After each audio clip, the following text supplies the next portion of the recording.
नमस्कार। आप देख रहे हैं स्पेशल कवरेज न्यूज़ और मैं हूं आपके साथ शिव कुमार। मेरे साथ हैं वरिष्ठ पत्रकार आदरणीय मीनू जैन जी। स्वागत और अभिनंदन। आज आखिरकार तमिलनाडु में मुख्यमंत्री पद का शपथ ग्रहण हो गया। उलझते सुलझते लटकते पटकते झटकते मैं तो ये हैरान हूं किस तरीके से राज्यपाल ने उनका नाम लिया होगा कि मैं राज्यपाल तमिलनाडु विजय का नाम मुख्यमंत्री पद के लिए प्रस्तावित करता हूं और वो आए शपथ ग्रहण कर। अपार जनसमूह मंच पर राहुल गांधी मौजूद हैं। ये सैलाब देखकर दक्षिण भारत से अब एक क्रांति की लहर पूरे देश में निकलने वाली है।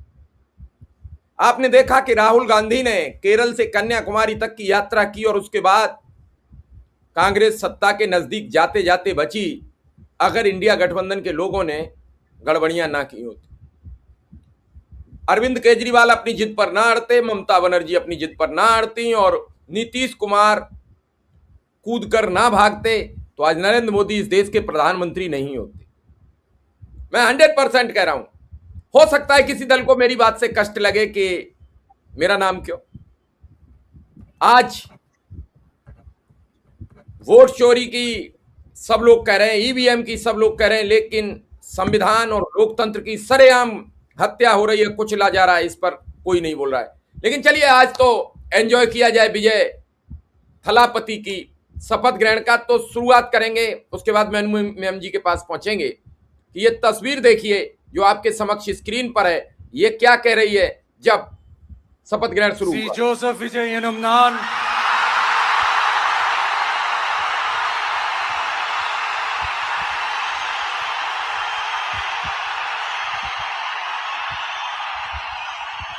சட்டப்படி அமைக்கப்பெற்ற இந்திய அரசியல் அமைப்பின்பால் உண்மையான நம்பிக்கையும் மாறா பற்றும் கொண்டிருப்பேன் என்றும்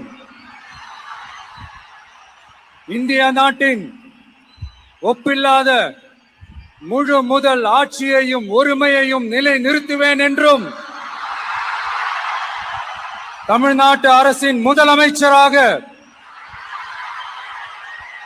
உண்மையாகவும் உளச்சான்றின்படியும் என் கடமைகளை நிறைவேற்றுவேன் என்றும்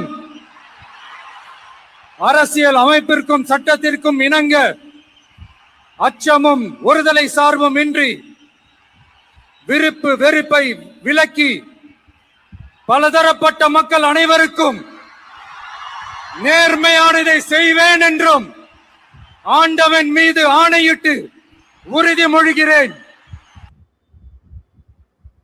और जैसे ही बात आगे बढ़ती राज्यपाल ने इशारा दे दिया रुक जाओ, ये वक्त स्पीच का नहीं है। यहां भी नहीं माने। मैं ये इसलिए दिखाने का प्रयास किया कि दर्शक समझ सकें मसला क्या है। मीनू जी, यह शपथ ग्रहण हो चुका है, क्या है आपकी राय? इस उमड़े जन सैलाब से क्या दिल्ली वालों की छाती पर सांप लोटा होगा? हालांकि उनके प्रबल समर्थक की छाती पर तो सामने सांप क्या हाथी भी लौट रहा था। जी जी, आपने पूछा ये मसला क्या है। मसला ये है कि सबसे ज्यादा खुशी की बात और इस देश के लोकतंत्र के लिए एक राहत की बात, हमारे लिए एक उल्लास का विषय है कि देश के इस हिस्से में अभी भी सेक्युलर सोच बाकी है। लोगों ने अपना विवेक नहीं खोया है। पब्लिक किसी धार्मिक उन्माद के वशीभूत होकर एक दूसरे समुदाय के ऊपर कीचड़ नहीं उछाल रही है। मारकाट का माहौल नहीं है। सर्वधर्म संभाव का माहौल यहाँ पे दिखाई दे रहा है। जिस तरीके से टीके जोसेफ विजय, इनका नाम एक्चुअली चंद्रशेखर जोसेफ विजय है और ये जो 51 साल की इनकी उम्र है और पेशे से ये एक फिल्म स्टार रहे हैं। इनका वही ठसका है तमिल फिल्मों में जो कि हमारे यहाँ इधर शाहरुख खान का है। उसके बराबर समकक्ष ठहरते हैं नेहरू स्टेडियम चेन्नई में ये इनका शपथ ग्रहण समारोह हो रहा है। इसमें आप देखेंगे कि भीड़ का उल्लास देखते ही बनता है। और जैसे ही जोसेफ विजय कहते हैं कि सी जोसेफ एनुमनान, वो पब्लिक जो है वो पागल हो जाती है, एकदम उन्माद में आ जाती है एकदम। और किलकारियां, मतलब आपने देखा होगा पूरा गुंजायमान हो गया स्टेडियम। क्यों हो गया? क्योंकि इसमें सी विजय ने जो शपथ ली उसमें उनको सी विजय जोसेफ विजय नाम उनका है, लेकिन उन्होंने एनम नान जो लगाया है, नान से तो मतलब मैं है, लेकिन जो अपनी फिल्मों में और या अपने जो फिल्मी प्रोग्राम्स थे उनमें जब एंट्री लेते थे तो वो ये ही डायलॉग से कि सी जोसेफ जिस नाम से मुझे दुनिया जानती है, ये कहते थे वो। और जो पब्लिक थी वो जो वाक्य वो बोलते थे फिल्मों में या फिल्मी प्रोग्राम्स में, एन्नुम सी विजय एन्नुम नान, और पब्लिक जो है वो उससे उनको तुरंत याद आ गया, वो जिस वजह से उनको वो इनके दीवाने बने शुरुआती दौर में। और ये पब्लिक ने जो जिस तरीके से शांत नहीं हुए, काफी जो उत्साह, और समझ में आता है उत्साह उनका। देखिए ये विजय जो मुख्यमंत्री बने हैं, इनका मुख्यमंत्री के लिए लड़ने से पहले, इलेक्शन लड़ने से पहले, पॉलिटिकल पार्टी बनाने से पहले इनके पूरे तमिलनाडु में फैन क्लब्स थे, और इन्होंने 2 साल पहले ही वो जो फैन क्लब्स थे उनको संगठन की, जो किसी भी राजनीतिक दल का जो संगठन होता है उसकी इकाई की तरह उनका संगठन कर दिया था कि अध्यक्ष ये है फैन क्लब का, ये महासचिव है फैन क्लब का, ये कार्यकारिणी है फैन क्लब की। वो जो फैन क्लब्स थे उनको इन्होंने अपने राजनीतिक दल के संगठन में तब्दील कर दिया।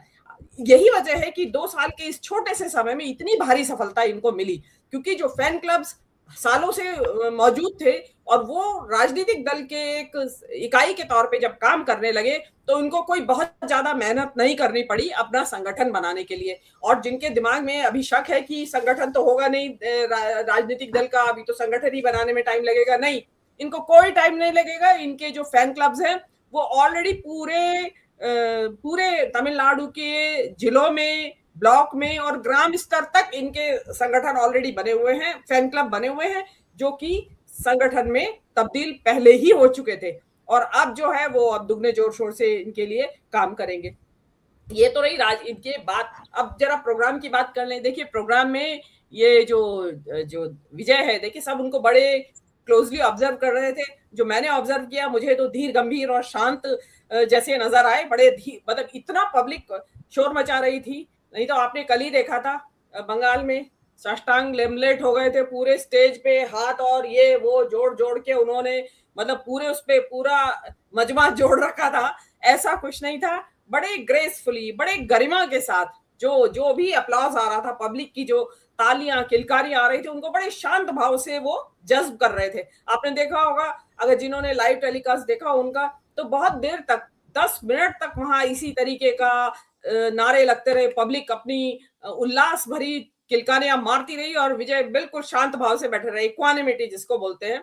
तो उससे लगता है कि जो ये है, कोई जल्दबाजी में ऐसा कोई निर्णय वो लेने वाले नहीं है। लेकिन इसमें जो आपने देखा, इसमें 9 मंत्रियों ने उनके साथ शपथ ली है, उसमें सभी दलों के मंत्री हैं। कौन कौन से दलों ने इनका साथ दिया है, दर्शक जानना चाहेंगे। उसमें कांग्रेस जो वो पार्टी थी जिसने सबसे पहले इनका नाम डिक्लेयर होते ही, जब इन्हें पता चला कि इनको मिल गया है बहुमत, तो इंडियन नेशनल कांग्रेस पहली पार्टी थी जिन्होंने अपने 5 सदस्यों का इनको समर्थन दिया। उसमें सीपीआई ने समर्थन दिया है, सीपीआईएम ने समर्थन दिया है, वीसीके ने और आईयूएमएल ने समर्थन दिया है। आप देख रहे थे पिछले 4-5 दिनों से यही नाम आ रहा था, वीसीके पीछे हट गया, आईयूएमएल पीछे हट गया, वो आगे आ गया, वो पीछे हट गया, सीपीएम ये कह रही है। कांग्रेस का तो खैर स्थिर रहा, बाकी सबका चलता रहा, और ये लगा कि शायद विजय के शपथ ग्रहण में काफी रोड़े अटकाए जा रहे हैं। लेकिन जो कहते हैं ना कि मुद्दई लाख बुरा चाहे तो क्या होता है, वही होता है जो मंजूर खुदा होता है। तो ये जो अपने विजय है, इनके मामले में यही हुआ है कि अल्टीमेटली जो कहते हैं ना कि भाई ग्रह नक्षत्रों का जोर था, इनके पूरा जोर भर रहे थे ग्रह नक्षत्र।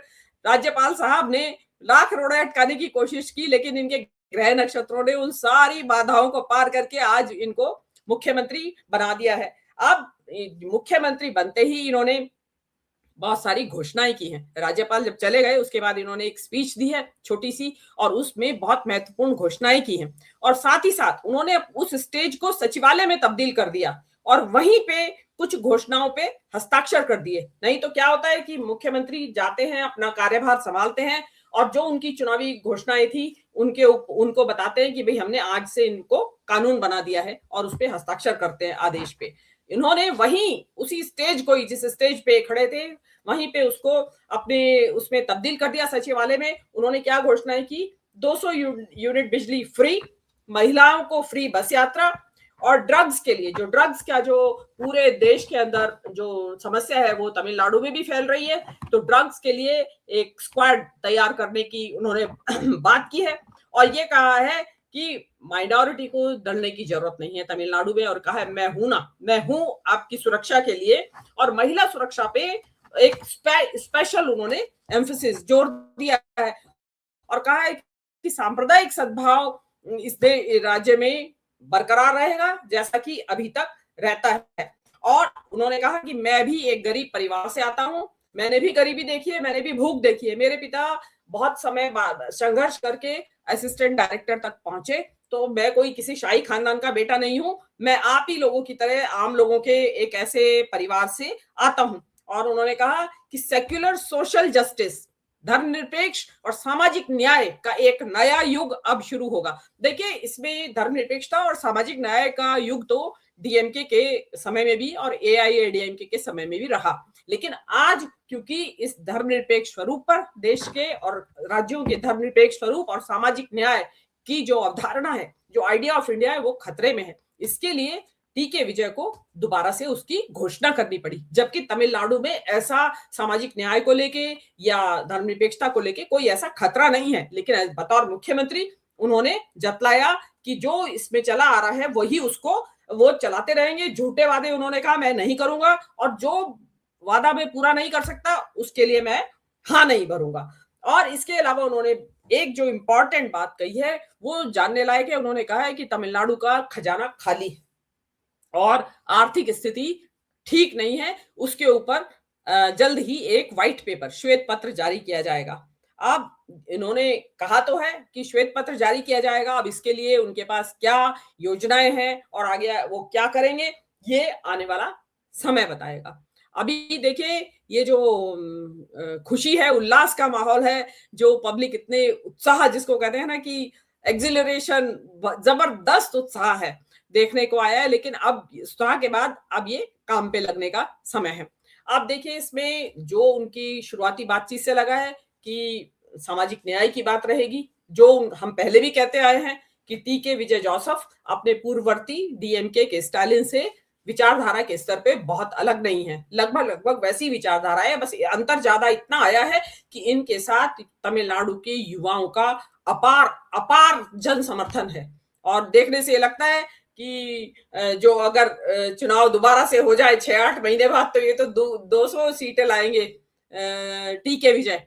बहुत जबरदस्त उत्साह है, और जिस धीरता के साथ, जिस धैर्य के साथ, जिस गंभीरता के साथ, धीर गांभीर्य जो इनके झलक रहा है, मैं उम्मीद करती हूँ अपने तौर पे कि वही इनकी करनी में भी सामने आएगा, कि दिखाई देगा। क्योंकि अब जो ये है जश्न मनाने का, शोर का, या इनका जो फिल्मी ऑरा है, जो एक आभा मंडल है इनका फिल्म स्टार का, उससे आगे निकल के, जैसे इनके राज्य में तमिलनाडु में तो काफी लंबी परंपरा रही है फिल्म स्टार्स की, और सक्सेसफुल फिल्म स्टार रहे, जयललिता है, उससे पहले एमजी रामचंद्रन रहे, दोनों मुख्यमंत्री रहे, और करुणानिधि भी फिल्मी दुनिया से ही थे।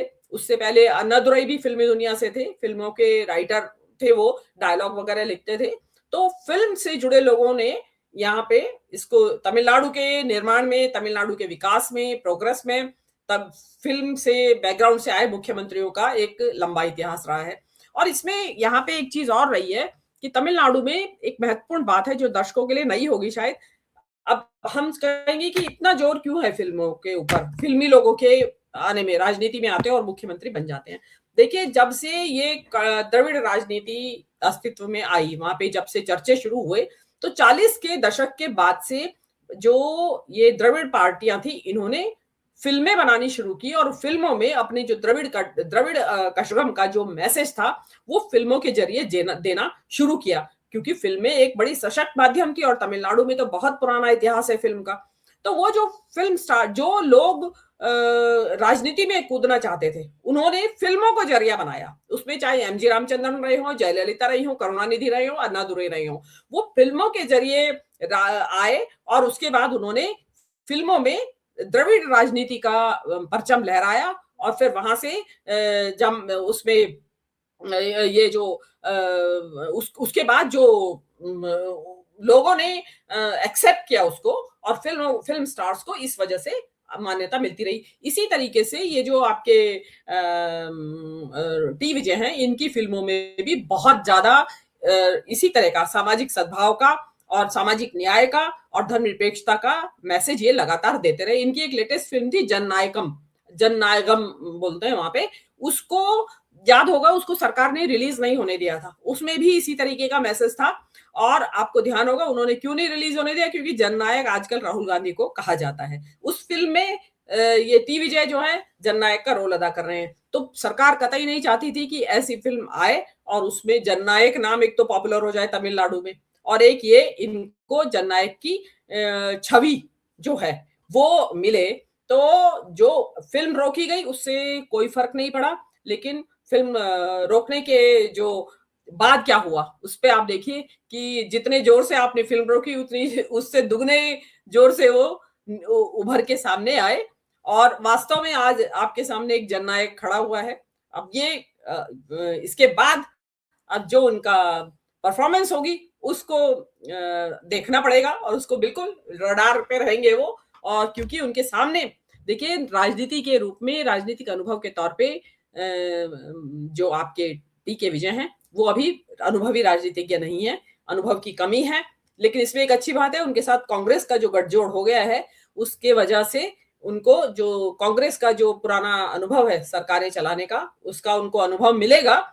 और ये जो आपने देखा होगा जितने भी मंत्रियों ने शपथ ली है उसमें बिल्कुल युवा 50 से 60 के बीच में, 40-30 के भी हैं, यंग लोग हैं, बिल्कुल युवा शक्ति जिसको कि कहते हैं ना, अब समय आ गया है युवा पीढ़ी का।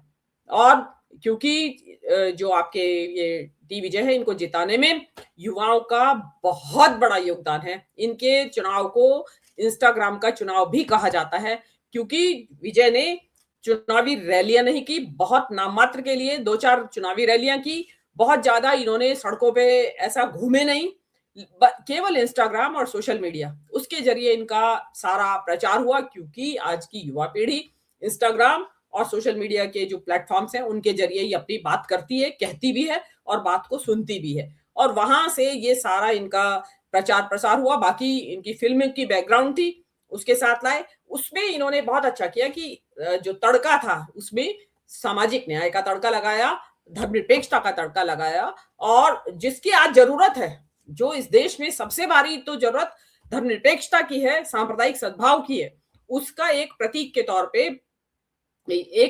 तौर पे जो आपके विजय हैं वो सामने उभर के आए हैं। और जनता को उम्मीदें बहुत ज्यादा हैं, बहुत ज्यादा उम्मीदें हैं। और इसमें मैं कहूंगी थोड़ा केजरीवाल की राजनीति से भी इन्होंने प्रभावित रहे हैं, वहां से भी एक दो वो उठाया है, जैसे 200 यूनिट बिजली फ्री, महिलाओं के लिए बस यात्रा फ्री, और बाकी जो ड्रग्स वगैरह के लिए है वो तो खैर अलग ही है, आते रहेंगे। और देखिए तमिलनाडु में पहले से ही जो जो पब्लिक वेलफेयर स्कीम्स है उनकी कोई कमी नहीं है, पहले से ही है। देखिए तमिलनाडु इस देश का दूसरे नंबर का सबसे बड़ी अर्थव्यवस्था वाला राज्य है, पहले नंबर पे तेलंगाना और दूसरे नंबर पे तमिलनाडु। पर कैपिटा इनकम भी तमिलनाडु में दूसरे नंबर पे सबसे ज्यादा है देश के अंदर। तो इसलिए आप इसमें जो है वेलफेयर स्कीम्स, गुड गवर्नेंस, वहां पे जो उन्होंने अपनी जनसंख्या को नियंत्रण में रखा, बहुत बढ़िया शिक्षा सुविधाएं दी, बहुत उम्दा स्वास्थ्य सुविधाएं दी। लेकिन मैम एक सवाल है, राज्यपाल ने बीच में रोका क्यों? ये आखिर क्या था, रोका क्यों? आपने तस्वीर में भी देखा उन्होंने इशारा किया। कम से कम आज तो ये शब्द सब मत करते, इतना जलालत हो चुकी थी दोनों के बीच, चौथे बार की मुलाकात में मुख्यमंत्री पद का रास्ता साफ हुआ, तो कम से कम बोल लेने देते, वो मुख्यमंत्री बन चुका है। जी, राज्यपाल ने एक्चुअली ये पूरे पब्लिक को बता दिया कि मैंने दिल पे पत्थर रख के शपथ दिलाई है इन्हें, मेरे दिल पे बहुत भारी पत्थर रखा हुआ है और इसलिए मुझे शपथ दिलानी पड़ रही है इनके ऊपर। तो वो उन्होंने खुलेआम बता दिया कि मेरी तो इच्छा ही नहीं थी, अनिच्छा से शपथ दिलाई है, मैं तो हालात ने मजबूर कर दिया है या संविधान ने मजबूर कर दिया है मुझे। मैंने तो बहुत कोशिश की कि किसी तरीके से विजय को, क्योंकि जिस तरीके से डिले किया गया इसी बीच में हॉर्स ट्रेडिंग की संभावना रहती है, क्योंकि बिकने के लिए सब तैयार हैं, लेकिन क्योंकि इनका बहुमत बहुत था और जैसा मैंने कहा सितारे बहुत बुलंद थे जिन्होंने जो भी बाधाएं या अड़चन आई सबको पछाड़ते हुए विजय बाहर निकल गए। अभी कहने वाले लोगों का तो ये भी कहना है बड़ा फिल्मी अंदाज में ये हुआ शपथ ग्रहण। अरे होना ही था, फिल्म का स्टार है वो, उसमें थोड़ा बहुत तो तड़का लगेगा ही। अगर ये नेताओं की तरह आ जाते अभी टीका लगा के और साष्टांग जमीन पे लेट जाते और ये पूरे स्टेज के ऊपर जैसे हमारे मोदी जी करते हैं, वो शायद पब्लिक को पसंद ना आता, क्योंकि फिल्म स्टार का जो छवि है उसको लोगों ने पसंद किया है। और फिल्म स्टार ने जो फिल्में की हैं उसमें उसने मैसेज दिया है अपनी राजनीति का। उसकी उनकी फिल्में कमर्शियल भी थी, लेकिन जो होता है ना कि जो एक मुख्य धारा से अलग, जिसको समांतर सिनेमा कहा जाता है, गंभीर सिनेमा, उसमें इन्होंने मैसेज दिया है अपनी पॉलिटिक्स का। तो उसमें होना बहुत जरूरी था। मतलब लोग क्या चाह रहे हैं, जो ये कह रहे हैं कि फिल्मी अंदाज में था, तो फिल्म का अंदाज तो भाई वो फिल्म का एक्टर है। अब उसने शपथ बिना पढ़े बोली है अपनी। वो क्यों बोली? फिल्म के एक्टर को आदत होती है लंबे लंबे डायलॉग याद करके उनको बोलने की। सेट के ऊपर पढ़ के नहीं बोलता है फिल्म एक्टर डायलॉग, याद करने होते हैं फिल्म एक्टर को डायलॉग और उसके बाद बोलता है। अब आप इसको फिल्मी अंदाज कह दें तो ये आपकी अज्ञानता है मेरे हिसाब से। बहुत अच्छी बात है अगर उसने याद करके अपनी शपथ को पढ़ा है और उसको, ये तो उसकी एक तो मेमोरी है की बात है, और दूसरे बहुत अच्छी बात है उन्होंने जरूरी नहीं है कि किताब में से पढ़ के ही बोले, साथ में तो इसलिए दिया जाता है कि कहीं मिस्टेक ना हो जाए। तो ये जो जनादेश है उसका सम्मान किया जाना चाहिए। और आप ये देखिए कि एक राज्य में कोशिश तो भरपूर हो रही थी कि बीजेपी के एक विधायक के जरिए शपथ दिला दी जाए। आप ये देखिए कि भला है कांग्रेस का, जो उन्होंने सही समय पे सही निर्णय जल्दीबाजी में लिया, सही लिया, लेकिन एक विभाजनकारी शक्ति को राज्य में सत्तारूढ़ होने से रोका। आप अगर कल्पना करिए एडीएम की शपथ ले लेती बीजेपी के सहयोग से, तो आपको कुछ दिनों बाद एडीएम के सारे सदस्य बीजेपी में शामिल हुए मिलते और फिर वहां पे तमिलनाडु में बीजेपी की सरकार आपको मिलती। तो इसको रोका गया, इसके अलावा कोई रास्ता नहीं था। जो लोग जो खुद लोग सेक्युलर हैं, जो सामाजिक न्याय की राजनीति में विश्वास रखते हैं, वो लोग ऐसे डायलॉग मार रहे हैं कि ऐसा फिल्मी वो नहीं देखा। फिल्मी ये बहुत कम फिल्मी था, ये तो और ज्यादा होना चाहिए था फिल्मी। ये तो बड़े शांत गंभीर खड़ा हुआ है बिल्कुल। कौन सा स्टेज के ऊपर उसने 50 चक्कर मार दिए इधर से उधर और हाथ जोड़ के, ये वो जो जनरली करते हैं नेता, वो नेता लाइक तो जरा भी बिहेवियर नहीं है। आपको ये पसंद नहीं आ रहा हो तो ये आपकी मर्जी है, क्योंकि लोगों को वो नॉर्थ इंडिया के जो नकली हाव भाव वाले नेता, नॉर्थ इंडिया के बकैत नेता, फालतू बोलते हैं जो, वो उनको देखने की आदत है, जो चिल्लाते और आमने से पूरे ऐसे ठसके से आएंगे कि जैसे उनके अलावा कोई है ही नहीं दुनिया में, और आजू बाजू वालों को कुछ नहीं समझते। आपने देखा अपने सारे मंत्रियों को गले लगा रहा है वो मुख्यमंत्री। और आज का इनका नॉर्थ वाला हो तो 2 फीट दूर खड़े रहिए। मोदी जी को देखिए, कोई मजाल है कोई मंत्री उनके नजदीक भी आके फटक जाए, मोदी जी लगा सकते हैं अपने मंत्रियों को गले? कभी नहीं लगाएंगे। तो अगर आपको ऐसा मुख्यमंत्री देखने की आदत है तो ये आपकी अज्ञानता है, और आप अभी इसका मतलब दुनिया आपने देखी नहीं है। आप ये देखिए ना कि आपके उत्तर भारत से अलग एक दक्षिण भारत की एक अलग दुनिया है। आप उनको देखिए वो कैसे कर रहे हैं, क्या उनका रेस्पॉन्स है। और देखिए रेस्पॉन्स तो आना था, युवाओं ने वोट दिया है, और ये आगे अगर ये चलन चलता चला गया हर राज्य में, देखिए हर राज्य में इस तरह के युवा नेता हैं जिनको की राजनीति में है वो, लेकिन वो अभी उनको वो नहीं मिली है, जो कहते हैं ना एक्सेप्टेंस, स्वीकार्यता नहीं मिली है। अब आगे जो चुनाव होंगे आप देखिएगा, इस तरह के जो अंडरडॉग्स हैं वो बहुत सारे नेता क्षितिज पे आएंगे, युवा शक्ति उनको आगे लाएगी। तो आप को कह के ये इसको डिसमिस नहीं कर सकते कि फिल्मी था। इट्स नॉट अ फिल्मी काइंड ऑफ थिंग। और जो वो तो उसने तो फिल्म का अपना जरा भी रुतबा या जलवा दिखाया ही नहीं। फिल्म का जलवा कहाँ, जुल्फे झटकता हुआ ऐसे आता यूं करके, तो कह सकते थे आप कि वो जो है देवानंद की तरह आता ना, गाता रहे मेरा दिल, गाता हुआ ऐसे रुमाल हिलाते हुए आता स्टेज पे, तो कह सकते थे आप फिल्मी अंदाज का है। ये तो बिल्कुल सिंपल तरीके से बेचारा शांत खड़ा था। तो ये unnecessarily let us wait and watch, इंतजार करिए कि जो कहा है उसको कितना करके दिखाते हैं, क्योंकि कहा राह में कांटे बहुत हैं। राज्यपाल महोदय का जो रवैया है उससे पता चलता है कि वो हरचंद कोशिश करेंगे कि इनको ये असफल हो जाए। उम्मीद करते हैं कि राज्य में एक सामाजिक न्याय की जो धर्मनिरपेक्ष सेक्युलर आवाज है, वो राज करे, लोगों की इच्छाओं पे, लोगों की उम्मीदों पे खरा उतरे। जी। चलिए, आपने इतनी बड़ी दर्शकों को जानकारी दी है, दर्शक समझे भी। फिलहाल विजय का शपथ ग्रहण समारोह संपन्न हो गया है। राहुल गांधी और ये उमड़ा समूह ये कह रहा है कि विजय तुम आगे बढ़ो, हम तुम्हारे साथ हैं। इस जन समूह को जो दक्षिण से उठा है, केरल से उठा, तमिलनाडु से उठा, कर्नाटक से उठा, तेलंगाना से उठा, 4 राज्य कांग्रेस समर्थित और शासित हो गए, 3 कांग्रेस के अपने, चौथा में सहयोगी दल हो गया, हिमाचल हो गया कांग्रेस के पास, और झारखंड, यानी 6 राज्यों में अब कांग्रेस अपना परचम लहराती दिख रही है। अब आगे कैसे बढ़े?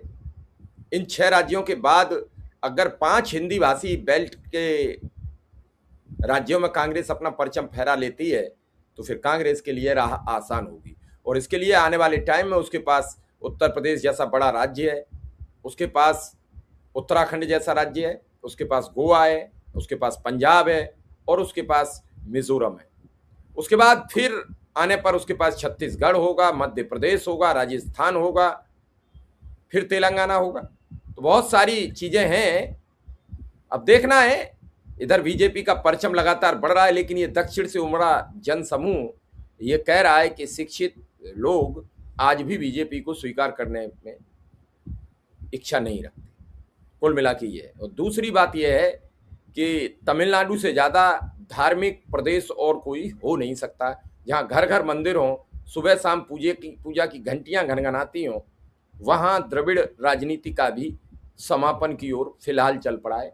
आगे जब आएगा तो किसी भी सभ्यता का समापन नहीं होता है, कभी भी सभ्यता उठती है, गिरती है। अगले चुनाव में क्या होगा ये आने वाला वक्त बताएगा। लेकिन राहुल गांधी ने आज एक सही निर्णय लेते हुए एक नए राज्य में भी अपनी एक नई पार्टी के साथ नई उम्मीद जताई है। ये उम्मीद कितना खरा उतरेगी ये तो आने वाला वक्त बताएगा। आपने समय दिया इसके लिए बहुत बहुत आभार, बहुत बहुत धन्यवाद।